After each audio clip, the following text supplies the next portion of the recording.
Hi అండి. Welcome to Mic TV digital. నేను సతీష్ అట్ల. విద్య, ఉద్యోగం, కరెంట్ అఫైర్స్, ఇన్ఫర్మేషన్ ఇవన్నీ కూడా తెలుసుకుంటూ ఉన్నాం కదా మన ఛానల్ వల్ల. సో, మన ఛానల్ ద్వారా ఇవన్నీ కూడా ప్రతిరోజు తెలుసుకుంటా ఉన్నాం. సో, ఇప్పుడు 5వ తరగతిలో ప్రవేశాలకు సంబంధించినటువంటి టీజీ సెట్ తెలంగాణ గురుకులాలకు సంబంధించినటువంటి నోటిఫికేషన్ ఇచ్చారు. తెలంగాణ సాంఘిక సంక్షేమ గురుకులాల విద్యాలయాల సంస్థల సొసైటీ నిర్వహిస్తున్నటువంటి పలు గురుకుల పాఠశాలల్లో ప్రవేశానికి ఉద్దేశించినటువంటి ఉమ్మడి ప్రవేశ పరీక్ష ఇది. 5 టీజీ సెట్ 2024కు సంబంధించినటువంటి నోటిఫికేషన్ విడుదల చేసిర్రు. ఇక గురుకులాల ప్రత్యేకతలు, విద్యార్థులకు అందించే సౌకర్యాలు, 5G సెట్ 2024కు సంబంధించినటువంటి వివరాలు, ప్రవేశ పరీక్ష విధానము, ముఖ్య సమాచారం అన్నట్లుగా ఇచ్చారు. ఒక్కసారి ఇది దిక్సూచిలో ఆంధ్రజ్యోతిలో ఇచ్చారు కదా. సో ఏంటి మనకి ఇక్కడ సాంఘిక సంక్షేమ, అట్లాగే గిరిజన సంక్షేమ, మహాత్మా జ్యోతిబా ఫులే తెలంగాణ వెనుకబడిన తరగతుల సంక్షేమ గురుకులాల్లో 5వ తరగతిలో అడ్మిషన్స్ ఇస్తారు. దీని ద్వారా ఈ గురుకుల పాఠశాలల్లో ఆంగ్ల మాధ్యమంలో బోధన అనేది ఉంటుంది. తెలంగాణ స్టేట్ సిలబస్ ను ఇందులో అనుసరిస్తారు. అయితే స్టేట్ గవర్నమెంట్ ఏదైతే ఆ నోటిఫికేషన్ కి సంబంధించినటువంటిది ఇచ్చిర్రో అదొక్కసారి మనము చూద్దాం. సో ఇక్కడ తెలంగాణ ప్రభుత్వం TSWREIS అట్లాగే TTWREIS, Mahatma Jyotiba Phule, MJPTBC welfare residential educational institution EIS and tribal institute TREIS దీనికి సంబంధించినటువంటివి ఉమ్మడి గురుకుల విశ్వవిద్యాలయాలకు సంబంధించి 24-25కు సంబంధించి ఇది నోటిఫికేషన్ అనేది ఇవ్వడం జరిగింది. ఇక వివరాలు ఒక్కసారి చూద్దాం. 5వ తరగతిలో ప్రవేశం అన్నట్టు దీని నుంచి వీటి 5 టీజీ సెట్లు అన్నట్టు 5 గురుకులకు సంబంధించినటువంటి ప్రాస్పెక్ట్ సంబంధించింది. తెలంగాణ ప్రభుత్వం బడుగు బలహీన వర్గాలకు చెందినటువంటి విద్యార్థులకు అభివృద్ధి చెందిన ఇతర వర్గాల పిల్లలతో సమానంగా నాణ్యమైన విద్యను అందిస్తూ వారిలో సహజ సిద్ధమైనటువంటి నైపుణ్యాలను వెలికితీస్తూ ఆ విద్యార్థులకు 21వ శతాబ్దపు సవాళ్లను ధీటుగా ఎదుర్కోవడానికి సిద్ధం చేస్తుంది. ఈ లక్ష్యంతో SC, ST, BC మరియు జనరల్ గురుకుల పాఠశాలలను సంక్షేమ శాఖ ద్వారా రాష్ట్ర వ్యాప్తంగా నెలకొల్పడం జరిగింది. ఇక సాంఘిక సంక్షేమ మరియు ఇతర సంక్షేమ శాఖలు నిర్వహిస్తున్నటువంటి గురుకుల వాటికి సంబంధించినటువంటి ప్రత్యేకలు ఒక్కసారి చూద్దాము. ఇందులో వచ్చేసి సమర్థులు, సుదీర్ఘ అనుభవం ఉన్నటువంటి ఉపాధ్యాయులచే బోధన ఉంటుంది. 24 గంటల ఉపాధ్యాయుల నిరంతర పర్యవేక్షణ ఉంటుంది. IIT, NIT, NEET, MSET లాంటి అనేక జాతీయ పోటీ పరీక్షలకు సంబంధించినటువంటి శిక్షణ ఇస్తూ ఉత్తమ ర్యాంకులతో ప్రతిష్టాత్మకమైనటువంటి విద్యా సంస్థల్లో ప్రవేశాలను కల్పించడము, అట్లాగే అధిక సంఖ్యలో ప్రభుత్వ వైద్య కళాశాలల్లో MBBS, BDSలలో ప్రవేశాలు పొందేలా ఉత్తమ శిక్షణను అందించడము, సెంట్రల్ యూనివర్సిటీలు, Azim Premji university, Delhi university, TISS వంటి ప్రతిష్టాత్మకమైనటువంటి విశ్వవిద్యాలయాలలో ప్రవేశానికి ఉత్తమ శిక్షణను అందించడము, అట్లాగే విద్యార్థుల సమస్యలు ఎప్పటికప్పుడు తెలుసుకొని వాటిని పరిష్కరించడానికి హౌస్ మాస్టర్ అట్లాగే హౌస్ పేరెంట్ వ్యవస్థను ఏర్పాటు చేయడము, ఆ వ్యవస్థ అనేది ఉంటుంది. ఇక పాఠ్యాంశాలతో పాటు సహపాఠ్యాంశాలు, క్రీడలు, కోడింగ్, ఫైన్ ఆర్ట్స్ అట్లాంటి వాటిపైన ప్రత్యేకత దృష్టి ఉంటుంది. ఇక శారీరక విద్య, ఫిజికల్ ఎడ్యుకేషన్, యోగాలలో శిక్షణను అందిస్తారు. అన్ని ప్రభుత్వ పరీక్షల్లో అత్యధిక ఉత్తీర్ణత శాతం, ఇంకా విద్యార్థులకు కల్పించేటటువంటి ఉచిత సౌకర్యాలు ఏంటి అనేది ఒక్కసారి చూద్దాం. సన్న బియ్యంతో సహా అన్ని పోషక విలువలు ఉన్నటువంటి చక్కటి రుచికరమైనటువంటి ఆహారం అందిస్తారు. ఇంకా పాఠ్య పుస్తకాలు, నోటు పుస్తకాలకు సంబంధించినటువంటివి కూడా మనకు ఉచితంగా ఇవ్వడం అనేది జరుగుతుంది. విద్యార్థులకు స్టేషనరీ అంటే పెన్సిల్స్ కానీ, రికార్డ్ పుస్తకాలు కానీ అట్లాంటివన్నీ కూడా ఉచితంగా అందజేయడం జరుగుతుంది. ఇక జతల 3 జతల school uniform, trunk box, trolley సరఫరా ఇవన్నీ కూడా మనకు ఉచితంగా ఉండడం అనేది జరుగుతుంది. ఇక PT dress, track suit, sports shoe, socks, night dress, plate, glass, కటోరా, అట్లాగే స్పూను, బెడ్షీటు, బ్లాంకెట్, పరుపులు అనేటివి ఇవన్నీ కూడా హాస్టల్లో మనకు ఉచితంగా ఇవ్వడం అనేది జరుగుతుంది. ఇక విద్యార్థులకు సంబంధించి సబ్బులు కొనుగోలుకు డబ్బులు కూడా పంపిణీ చేస్తారు. ఇంకా విద్యార్థులకు నాణ్యమైనటువంటి శాకాహార మరియు మాంసాహార భోజనం కూడా అందియడం అనేది జరుగుతుంది. ఇక ఇవన్నీ కూడా యాజమాన్యాల్లో గురుకుల పాఠశాలలో అందించేందుకు ప్రభుత్వ స్థాయిలో కృషి జరుగుతుందని చెప్పి ఇవ్వడం జరిగింది. ఇది అఫీషియల్ గా ఇచ్చినటువంటి గవర్నమెంట్కి సంబంధించినటువంటి నోటిఫికేషన్ సంబంధించినటువంటి ఇది PDF మెటీరియల్ ఇది. సో మనం చూస్తున్నాం కదా. ఇక గురుకులాల్లో సీట్ల రిజర్వేషన్ అనేది ఏ విధంగా ఉంటది అనేది ఒక్కసారి చూద్దామండి. దానికి సంబంధించి ముందుగా సాంఘిక సంక్షేమ గురుకుల పాఠశాలలకు సంబంధించినటువంటివి ఒక్కసారి మనము చూసినట్లయితే ఇక్కడ వరుసగా ఉన్నాయి. ఏ ఏ గురుకులాలకు సంబంధించి ఎట్లా ఉన్నాయి ఏంది అనేది, సాంఘిక గురుకుల సంక్షేమ గురుకుల పాఠశాలకు సంబంధించి ఇవి 232 ఉన్నట్లుగా ఇక్కడ తెలపడం జరిగింది. దానికి సంబంధించి ఎస్సీ వాళ్ళకి 75% రిజర్వేషన్ ఉంటది. ఎస్టీ వాళ్ళకి 6% రిజర్వేషన్ ఉంటది. బీసీ వాళ్ళకి వచ్చేసి 12% రిజర్వేషన్ ఉంటది. ఇక ఎస్సీ కన్వర్టెడ్ క్రిస్టియన్స్ వాళ్ళకి వచ్చేసి 2% రిజర్వేషన్ ఉంటది. ఇక ఇతరులు అంటే ఓసీ కానీ ఈడబ్ల్యూఎస్ కి సంబంధించి కానీ 2% ఉంటది. ఇంకా మైనార్టీలకు సంబంధించి 3% ఉంటదండి. ఇక దానికి సంబంధించి సాంఘిక సంక్షేమ గురుకుల పాఠశాలలో ఉన్నటువంటిది ఇది. ఇక గిరిజన సంక్షేమ గురుకులాలకు సంబంధించి చూస్తే ఇక ఏదైతే ఇంతకు ముందు మనం చెప్పుకున్నాం కదా, అట్లాగే ఎస్సీ వచ్చేసి 12% రిజర్వేషన్, ఎస్టీ వచ్చేసి 64% రిజర్వేషన్ ఉంటుందండి. ఇక 10% వచ్చేసి ఎస్టీ ఏజెన్సీకి సంబంధించినటువంటి వాళ్ళకి, అట్లాగే బీసీ వాళ్ళకి 5% రిజర్వేషన్ ఉంది. ఇంకా ఎస్సీ కన్వర్టెడ్ క్రిస్టియన్స్ కి సంబంధించి ఏం లేదండి. ఇక ఇతరులు అంటే ఓబీసీకి సంబంధించి కానీ, అట్లాగే ఈడబ్ల్యూఎస్ కి సంబంధించి 3% రిజర్వేషన్ ఉంది. ఇంకా పిహెచ్సి సంబంధించి అంటే దివ్యాంగులకు సంబంధించి 3%, అట్లాగే ఏజెన్సీ ఎంప్లాయీస్ కోటాకు సంబంధించి 3% రిజర్వేషన్ ఉందండి. అట్లాగే బీసీ గురుకుల పాఠశాలలకు సంబంధించి 15% వచ్చేసి ఎస్సీ వాళ్ళకు ఉంది. అట్లాగే ఎస్టీ వాళ్ళకు వచ్చేసి 5% ఉంది.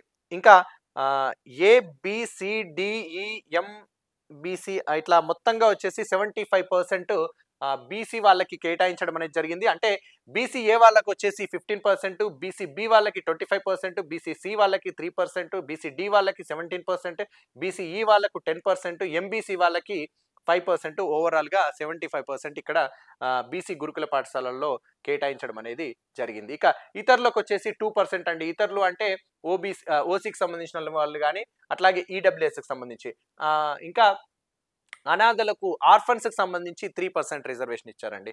ఇంకా జనరల్ గురుకులాలు ఉంటాయి కదా, టిఆర్ఈఐఎస్, వీటికి సంబంధించి చూస్తే ఎస్సీ వాళ్ళకి ఏది ఉంటేనేమో 15% రిజర్వేషన్ సంబంధించి ఉంటది. ఎస్టీ వాళ్ళకైతేనేమో 6% ఉంటది. ఇక బీసీ విషయానికి వస్తే మొత్తం ఓవరాల్ గా 29% ఉంటదండి. బీసీఏ వచ్చేసి 7%, బీసీబీ వచ్చేసి 10%, బీసీసీ వచ్చేసి 1%, బీసీడి వచ్చేసి 7%, బీసీఈ వచ్చేసి 4%, ఓవరాల్ గా 29% ఉంది. ఇక ఇది ఓసీ వాళ్ళకు వచ్చేసి 41% రిజర్వేషన్ అనేది ఇవ్వడం జరుగుతుంది. ఇక ఈడబ్ల్యూఎస్ కి సంబంధించి 10%, ఇంకా ఎవరైతే ఆర్ఫన్స్ ఉంటారో వాళ్ళకి సంబంధించి 3% ఉంటుందండి.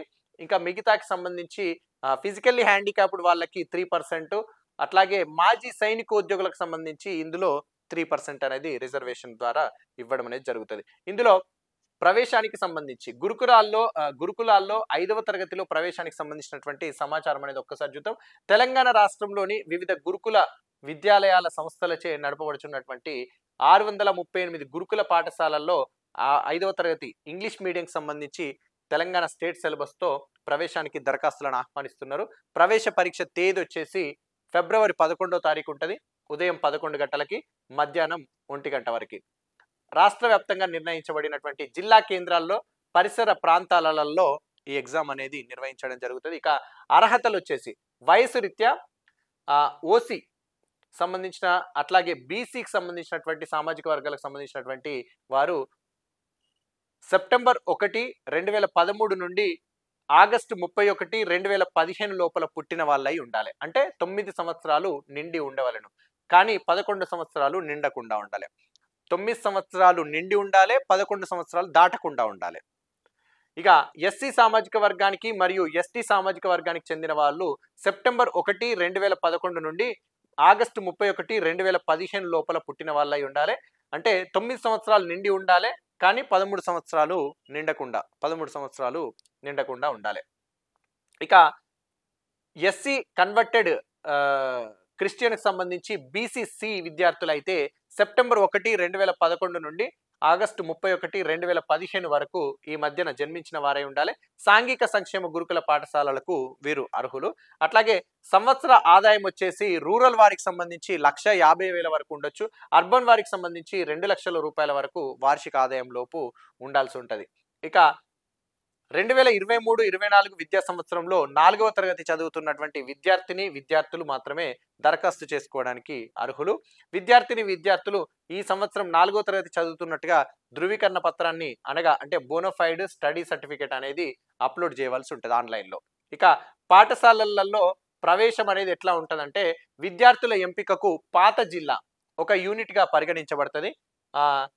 ఎంజేపీటీబీసీ డబ్ల్యూఆర్ఎస్ కౌడిపల్లి పాఠశాలలో ప్రవేశానికి గాను మత్స్యకార వృత్తికి చెందిన తెలంగాణలోని అన్ని జిల్లాల వారు అర్హులు. కౌడిపల్లిలో ఉన్నటువంటి పాఠశాలకు సంబంధించి ఇక ఈ పాఠశాలలో ప్రవేశానికి అభ్యర్థి ప్రతిభ రిజర్వేషన్ ప్రాతిపదికన ప్రవేశాలు అనేటివి కల్పించడం జరుగుతుంది. ఇక టిఆర్ఎస్ సర్వేల్ నల్గొండ జిల్లా రీజనల్ సెంటర్ ఆఫ్ ఎక్సలెన్స్ పాఠశాలలో ప్రవేశానికి తెలంగాణలోని అన్ని జిల్లాల వాళ్ళు అప్లై చేసుకోవడానికి అవకాశం ఉంది. ఈ పాఠశాలలో ప్రవేశానికి అభ్యర్థి ప్రతిభ రిజర్వేషన్ ఆధారంగా ఇందులో ప్రవేశాలు అనేది ఇవ్వడం జరుగుతుంది. ఇక ప్రవేశ పరీక్ష అనేది ఎట్లా ఉంటుంది అనేది ఒక్కసారి చూసినట్లయితే ప్రవేశ పరీక్ష తెలుగు, ఇంగ్లీష్, గణితం, మెంటల్ ఎబిలిటీ అంటే మానసిక సామర్థ్యం అన్నట్టు. ఇక పరిసరాలకు సంబంధించినటువంటి పరిసరాల విజ్ఞానము, ఇంకా 3-4వ తరగతిలో ఉన్నటువంటి ఆ స్థాయిలో పరిసరాల విజ్ఞానం పైన క్వశ్చన్లు అనేది అడగడం జరుగుతుంది. 2 గంటల వ్యవధిలో ఈ ఎగ్జామ్ నిర్వహించడం జరుగుతుంది. 100 మార్కులకు ఆబ్జెక్టివ్ టైప్లో ఈ ఎగ్జామ్ ఉంటుంది. తెలుగు నుంచి 20 మార్కులు, ఇంగ్లీష్ నుంచి 25 మార్కులు, గణితం నుంచి 25 మార్కులు, పరిసరాల విజ్ఞానం నుంచి 20 మార్కులు, అట్లాగే మెంటల్ ఎబిలిటీకి సంబంధించి 10 మార్కులతో అడగడం అనేది జరుగుతుంది. ఓఎంఆర్ షీట్లో జవాబులు గుర్తించాల్సి ఉంటుంది. అంటే బబ్లింగ్ రౌండప్ పెన్నుతో కానీ చేయాల్సి ఉంటుంది. ఇక విద్యార్థుల కోసం నమూనా ప్రశ్నపత్రము మరియు నమూనా ఓఎంఆర్ జవాబు పత్రములు పట్టిక అనెక్సరీ 2 కింద అనెక్సరీ 3 కింద ఇవ్వబడి ఉంటాయి. ఇక ప్రవేశ పరీక్ష పత్రము తెలుగు మరియు ఇంగ్లీష్ మీడియంలో ఉంటుంది. తెలుగు లాంగ్వేజ్ ఉంటుంది, ఇంగ్లీష్ లాంగ్వేజ్లో మీకు క్వశ్చన్ పేపర్ అనేది ఉంటుంది. పరీక్ష కేంద్రాలు చూస్తే సంబంధిత జిల్లా అధికారులచే నిర్ణయించబడిన పరీక్ష కేంద్రాల్లో పరీక్ష నిర్ణయిస్తారు.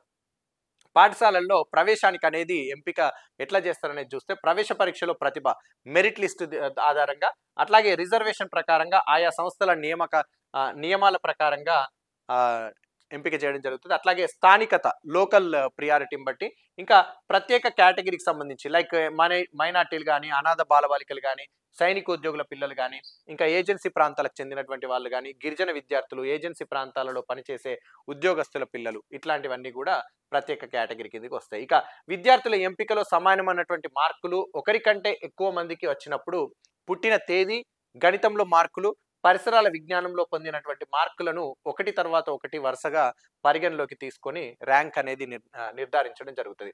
ఇక ఫిజికల్లీ హ్యాండిక్యాప్డ్ దివ్యాంగులకు సంబంధించి అనాథ సైనికోద్యోగుల పిల్లలకు సంబంధించినటువంటి రిజర్వేషన్లు ఏవైతే ఉన్నాయో ఆయా కులానికి సంబంధించినటువంటి రిజర్వేషన్ కోటాలోనే వాటిని ఉంచడం అనేది జరుగుతుంది. ఇక ఏదైనా ఒక రిజర్వేషన్ కేటగిరీలో అభ్యర్థులు లేని ఎడల అట్టి రిజర్వేషన్ కేటగిరీ అభ్యర్థులకు కేటాయించే అధికారం ప్రధాన కన్వీనర్ గారికి ఉంటుంది. ఇక ప్రత్యేక కేటగిరీలకు సంబంధించిన అంగవైకల్యం కానీ, అనాథ కానీ, సైనికోద్యోగుల పిల్లలు ఇట్లా వీరి ఖాళీలు మిగిలినచో అట్టి ఖాళీలను మెరిట్ ప్రాతిపదికన ప్రభుత్వ సూచనల మేరకు వాటిని కేటాయించడం అనేది జరుగుతుంది. ఇక అర్హులైనటువంటి ఏజెన్సీ ప్రాంతాలకు చెందినటువంటి గిరిజన విద్యార్థులు లేదా ఏజెన్సీ ప్రాంతాల్లో పనిచేసే ఉద్యోగస్తుల పిల్లలు లభించని ఎడల అట్టి ఖాళీలు ఎస్టీ విద్యార్థులతో ప్రభుత్వ ఆదేశాల మేరకు వాటిని ఫిలప్ చేయడం అనేది జరుగుతుంది. ఇక ఎంపికైన అభ్యర్థులు ప్రవేశానికి ఏ కారణం చేతనైనా అర్హులు కానిచో అట్టి ప్రవేశాన్ని నిరాకరించుటకు ప్రధాన కన్వీనర్ గారికి అధికారం ఉంటుంది. సో దరఖాస్తు చేయడానికి విధానం ఎట్లా అంటే అభ్యర్థులు ఏవైతే ఇంతకుముందు మనం చూసినటువంటి అంశాలు ఉన్నాయో ఆ అర్హతలు పరిశీలించుకొని సంతృప్తి చెందిన తర్వాత, అంటే మీరు ఓకే నేను వీటన్నిటికి ఎలిజిబుల్, ఇప్పుడు 4వ తరగతి ఉండాలి, అట్లాగే 9 ఇయర్స్ కంప్లీట్ అయి ఉండాలి, రిజర్వేషన్ ప్రకారంగా 11 ఇయర్స్ ఒకసారి, అట్లాగే 13 సంవత్సరాలు ఒకసారి, అంటే ఆయా కేటగిరీల ప్రకారంగా చెప్తున్నా. సో అట్లా ఉన్న వాళ్ళు అయ్యేది ఉంటే ఈ వెబ్సైట్లో మీరు అప్లై చేసుకోవచ్చు. tgset.cgg.gov.in సంప్రదించవచ్చు, లేదా www.tswreis.ac.in సంప్రదించవచ్చు, లేదా tgtw gurukulam.telangana.gov.in కూడా సంప్రదించవచ్చు. ఇంకా MJPTB bcwreis.telangana.gov.in సంప్రదించవచ్చు. ఇక అభ్యర్థి పేరు, పుట్టిన తేదీ, మొబైల్ నంబర్ ఖచ్చితంగా తల్లిదండ్రులదే ఇవ్వాలి, నెట్ సెంటర్ది ఇవ్వకూడదు. ఇది ముఖ్యంగా గమనించాలి. అప్లై చేసేటప్పుడు మీ పేరెంట్స్ వాళ్ళదే ఫోన్ నంబర్ ఇవ్వాలి. నెట్లో అప్లై చేసేటప్పుడు టక్కున వాళ్ళు వాళ్ళ నంబర్ పెడుతూ ఉంటారు. అది గమనించుకోండి. మీ పేరెంట్స్దే నంబర్ ఇవ్వాలని అడుగుతున్నారు. ఇక సంబంధిత జిల్లా పేరు నమోదు చేసి ₹100 net banking, credit card, debit card ద్వారా చెల్లించాల్సి ఉంటుంది. తర్వాత ఒక రెఫరెన్స్ ఐడి నంబర్ కూడా మీకు ఇవ్వడం జరుగుతుంది. వెంటనే దరఖాస్తు ఫారం కనబడుతుంది. ఆ ఫారంలో అన్ని వివరాలు నింపాల్సి ఉంటుంది. పరీక్ష తేదీ 10 రోజుల ముందు నుంచి హాల్ టికెట్ డౌన్లోడ్ చేసుకోవడానికి అవకాశం ఉంటుంది. ఒక విద్యార్థి కోసం నమోదు చేయబడిన మొబైల్ నంబర్తో మరో విద్యార్థి దరఖాస్తు స్వీకరించబడదు. ఒకసారి నా నంబర్తో మీరు ఫిలప్ చేశారనుకోండి, మళ్ళీ నా నంబర్తో ఇంకొకరికి ఫిలప్ చేయడానికి అవకాశం లేదు. ఏ కారణం చేతనైనా కరెంటు పోవడం, సిస్టమ్ పనిచేయకపోవడం ఇట్లాంటి కారణాల వల్ల వెంటనే దరఖాస్తు నింపలేని ఎడల ఆ తర్వాత ఆన్లైన్ చివరి తేదీ లోపల ఎప్పుడైనా దరఖాస్తు రెఫరెన్స్ ఐడి నంబర్, పుట్టిన తేదీ వివరాలతో దరఖాస్తును నింపి హాల్ టికెట్ పొందడానికి అవకాశం ఉంది. ఇక రెఫరెన్స్ ఐడి నెంబర్ పొందినంత మాత్రాన దరఖాస్తు చేసుకున్నట్లు కాదు, అది కేవలం దరఖాస్తు రుసుం చెల్లించినట్లు తెలియజేయు నంబర్ అని చెప్తున్నారు. దరఖాస్తు నింపనట్లయితే హాల్ టికెట్ డౌన్లోడ్ కాదు. సో హాల్ టికెట్ లేనట్లయితే పరీక్షకు ఏ సెంటర్లోనూ అనుమతించరు. ఖచ్చితంగా మీరు ముందు ₹100 కట్టడమే కాదు, దాంతోపాటు దరఖాస్తు అనేది కూడా ఫుల్గా ఫిలప్ చేయాలి. అట్లయితేనే మీకు హాల్ టికెట్ అనేది వస్తుంది. హాల్ టికెట్ ఉంటేనే ఎగ్జామ్ సెంటర్లోకి అలో చేస్తారు. సో గడువు ఆన్లైన్ ద్వారా 18 డిసెంబర్ 2023 నుండి 6/1 అంటే జనవరి 6వ తారీఖు 2024 వరకు దరఖాస్తు చేసుకోవడానికి ఇక్కడ మనకు అవకాశం ఉందండి. ఇక ఆన్లైన్లో దరఖాస్తును నింపిన తర్వాత మీకు ఇక్కడ ఆన్లైన్లో దరఖాస్తు నింపిన తర్వాత ప్రింట్ కాపీని హాల్ టికెట్ను ప్రింట్ తీసుకొని భద్రపరచుకోవాలి. ఇక ఏదైతే నమూనా సంబంధించినటువంటి దరఖాస్తు ఫారం ఉంది కదా, దానికి సంబంధించి ఇవ్వబడి ఉంది. దరఖాస్తును ఆన్లైన్ ద్వారా నింపడానికి ముందుగా నమూనా దరఖాస్తును నింపుకొని ఒక పాస్పోర్ట్ సైజ్ ఫోటోను కూడా మీరు తీసుకొని వెళ్ళాలి. ఫోటో కింద విద్యార్థి యొక్క సంతకాన్ని స్కాన్ చేసి ఆన్లైన్లో చూపిన విధంగా అప్లోడ్ చేసుకోవాల్సి ఉంటుంది. దరఖాస్తు చేయు సమయానికి అభ్యర్థి కుల ధృవీకరణ, అట్లాగే పుట్టిన తేదీ ధృవీకరణ, ఇంకా ఇట్లా ఏవైతే పత్రాలు ఉన్నాయో వాటికి సంబంధించినటువంటి ఒరిజినల్ అవి మీ దగ్గర ఉండాలి. ఒకవేళ దరఖాస్తు సమయానికి లేని ఎడల అట్టివారు పైన తెలిపిన ధృవీకరణ పత్రాలు ప్రవేశ సమయానికల్లా పొంది ఉండాలి. ఏవైతే మీ దగ్గర ఒకవేళ డాక్యుమెంట్స్ లేకపోతే మీరు అడ్మిషన్ పొందే సమయానికి అవి మీ దగ్గర ఉండాలని చెప్పడం అనేది జరుగుతూ ఉంది. సో ఒకవేళ ఒరిజినల్స్ లేకపోతే ఆ విధంగా చేయని చెప్తున్నారు. ఇక లేకపోతే విద్యార్థి ఎంపిక అనేది రద్దు చేస్తారు, ప్రవేశము కల్పించరు. ఆన్లైన్లో కాక నేరుగా గురుకుల విద్యాలయాల సంస్థలకు కానీ గురుకుల పాఠశాలలకు కానీ పంపిన దరఖాస్తులు పరిశీలించబడవు. అట్టి అభ్యర్థులను పరీక్షకు అనుమతించరు.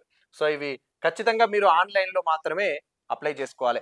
ఏ గురుకులాల్లో ఏ కులాల వారికి ఎన్ని సీట్లు ఉన్నాయి అన్నది జాగ్రత్తగా చూసుకొని దరఖాస్తు చేసుకునేటప్పుడు 4 గురుకులాలకు సంబంధించినటువంటి మీ ప్రాధాన్యతను బట్టి ఎంపిక చేస్తారనేది చూసుకోవాలి. ఇక అదేవిధంగా మీ కుమారుని పేరు, పుట్టిన తేదీ, కులము, మేల్ ఆర్ ఫీమేల్ ఇట్లాంటివన్నీ కూడా జాగ్రత్తగా నమోదు చేసుకోవాలని ఇవ్వడం జరిగింది. ఇక దరఖాస్తును ఫిలప్ చేస్తున్నప్పుడు అభ్యర్థులకు కొన్ని సూచనలు అని వాళ్ళు ఇక్కడ ఇవ్వడం జరిగింది. మనకు నోటిఫికేషన్లో దరఖాస్తును ఫిలప్ చేస్తున్నప్పుడు ఆన్లైన్లో ముఖ్యంగా నింపడానిక ముందుగా నమూనా దరఖాస్తును నింపుకోవాలి. అంటే ముందుగా రఫ్గా ఒకటి మీరు ఫిలప్ చేసుకోవాలి. ఇక పాస్పోర్ట్ సైజ్ ఫోటో వచ్చేసి 4.5 సెంటీమీటర్ నుంచి 4.5 సెంటీమీటర్ 4.5 సెంటీమీటర్ బై 4.5 సెంటీమీటర్ అనేది విద్యార్థి సంతకంతో సిద్ధంగా ఉంచుకోవాలి. ఇక దరఖాస్తును నింపేటప్పుడు అభ్యర్థి వివరాలను జాగ్రత్తగా ఫిలప్ చేయాల్సి ఉంటుంది. అట్లాగే దరఖాస్తు నింపుట్లో జరుగు పొరపాట్లకు అభ్యర్థి యొక్క తల్లిదండ్రులు లేదా సంరక్షకులకు లేదా ఎవరైతే గార్డియన్ ఉంటారో వాళ్ళదే బాధ్యత అని చెప్తున్నారు.